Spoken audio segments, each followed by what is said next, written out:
It's movies like this that we have to thank to convince Robert Downey Jr. to stay in the MCU, because if his independent career would have taken off, we may not have had those great Tony Stark moments that we got in Avengers Endgame and Infinity War. So thanks, Judge!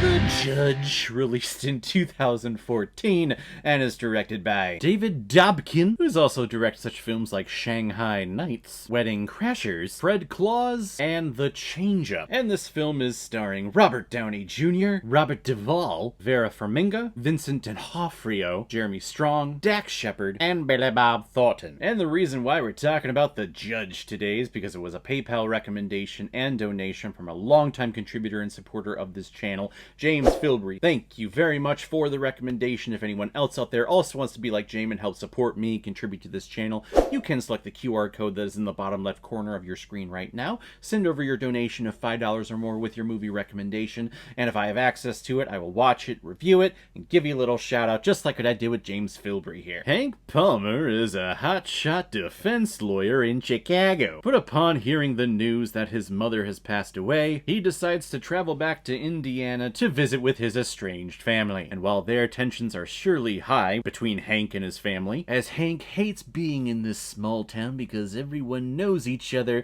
and he has a lot of painful memories while being here. One day though, the local cops come a-knocking to arrest Joseph Palmer, Hank's father, for supposedly running down a man on his bicycle late at night. So Hank Palmer, the defense lawyer that he is, decides to take on the case and defend his dad, who is a local judge and has been for the last 40 years, and there's a lot of tension between the two, and of course it all gets worked out in the end through the judicial system. Gosh, isn't that such a great system? Who needs things like better help and therapy when you got the court system there to help you? I remember hearing about this film back in 2014. I never got around to watching it though, because I heard, it's just, your standard courtroom drama, which I don't know why that turned me off to it, because I love courtroom dramas. I love cop shows. I love Law and Order SVU, Criminal Intent, and all that stuff. I just know that because this movie didn't do so hot at the box office, that was part of the reason why Robert Downey Jr. decided to come back to the MCU and come back for things like Avengers, Age of Ultron, and come back for Captain America Civil War, and then those other two Avengers films. If his independent film career or smaller film career would have taken off, he would not have come back. That was big news at the time. After Iron Man 3, he felt like his time in this role was ending. Of course, we get news this year that he's coming back as Victor Von Doom in Fantastic Four and Avengers Doomsday, so what do we know? We know that box office and revenue and money talks. But it is nice to see Robert Downey Jr. in a smaller role like this, because then you just realize, we already knew this, but you again realize that Robert Downey Jr. is just a fantastic, naturalistic actor. His nuances that he gives to his characters, the cadences that he gives to his characters,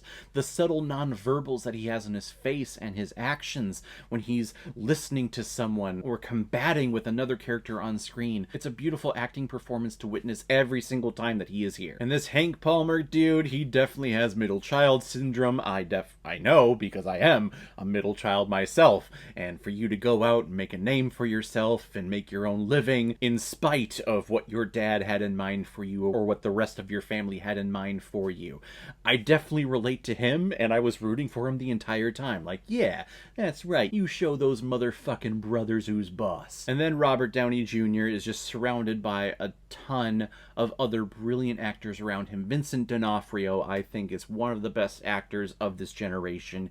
He's a chameleon. He loves dissecting and diving into his character's brain just to figure out what makes them tick, and maybe to do something goofy, maybe to do something naturalistic and realistic, or do something that is never seen before. Whenever this guy is on screen, like I said for Robert Downey, Vincent D'Onofrio is a tour de force, as the artistic community of actor world would say.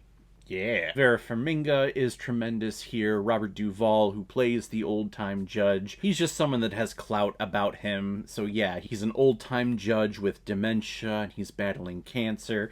Like, yeah, you buy that. When you look at him, you go, yes, you have seen some things, sir. You have been on this planet for a long time. Yes, I believe you have these pair of theatricals in your back pocket. Absolutely. It's a great dramatic story, and it keeps you on your toes, figuring out exactly what happened. There are points when you're like, oh, he absolutely did it.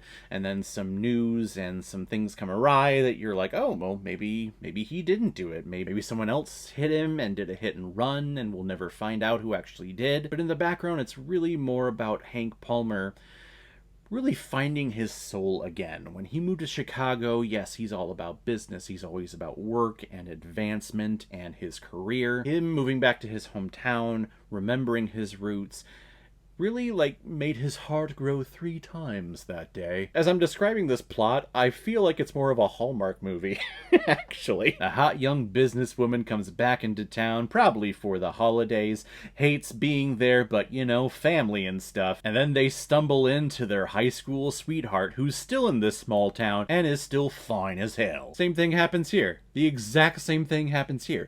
This is an elaborate and a higher budgeted Hallmark movie. That is what this is. And I feel I feel like that's more of a negative than a positive, even though I really enjoyed this movie. My score may be coming down a little bit. I don't know. In the end, there are a ton of great acting performances in here, and it's a great courtroom drama.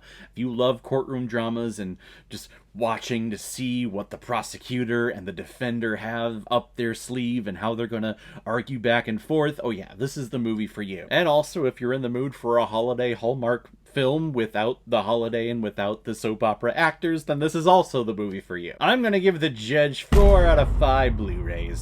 I like it a lot. So guys, if you've seen The Judge, what did you think about it? Or if you've never seen it before and you stumbled across because of this video, then comment below and let me know what you thought about it. And as always, if you like what you see here, if you like my take on movies, then hit the subscribe button and make sure you hit that bell. See you all the next time I'm releasing my next movie review. So guys, I will see you next time on the channel, but in the meantime, be well, be good to each other, and go watch a movie. Take care, guys.